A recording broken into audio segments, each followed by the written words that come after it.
सुगरण पक्षी घरटी बांधण्याच्या कलेसाठी प्रसिद्ध आहे. म्हणून सुगरणीचे खोपटे पाहण्यासारखे असते. सुगरण पक्ष्यांचे घरटे म्हणजे उत्तम कारागिरीचा नमुना.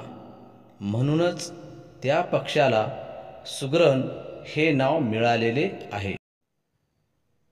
सर्वच पक्षी जवळपास मिळणाऱ्या काड्या, काटक्या, गवत, दोरा, पाने, कापूस, चिंध्या यांचा वापर करून घरटी तयार करतात. घरटी बांधायची कला त्यांना उपजतच प्राप्त झालेली असते. सुगरण हा पक्षी भारत, पाकिस्तान, श्रीलंका, बांगलादेश, म्यानमार इत्यादी देशात आढळतो. हा पक्षी स्थानिक निवासी असला तरी काही उपजाती स्थलांतर करणाऱ्या आहेत. रंग आणि आकारावरून याच्या किमान 3 उपजाती आहेत: पट्टेरी सुगरण, काळ्या छातीची सुगरण आणि बाया. बाया हा सर्वात जास्त आढळणारी उपजात आहे. भात शेतीच्या प्रदेशात थव्याने राहणारे सुगरण उभ्या पिकावर चरायला येतात.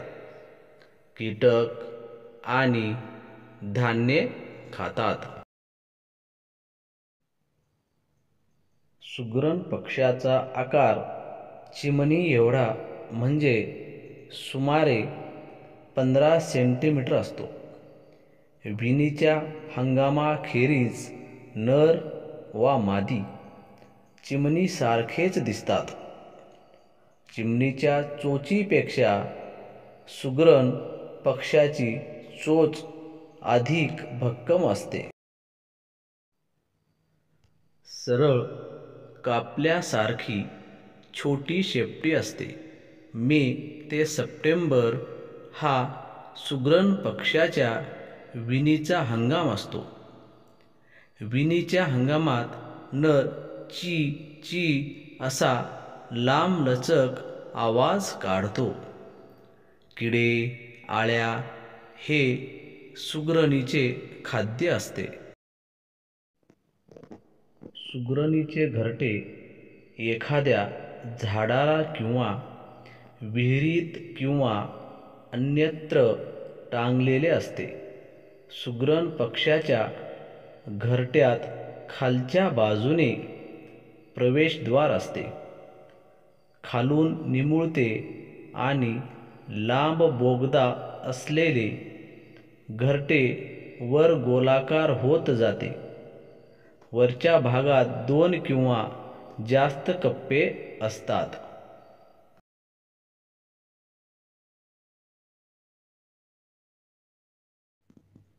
हे घरटे गवत, कापूस, केस आणि इतर वस्तूंनी तयार केलेले आणि व्यवस्थित विणलेले असते.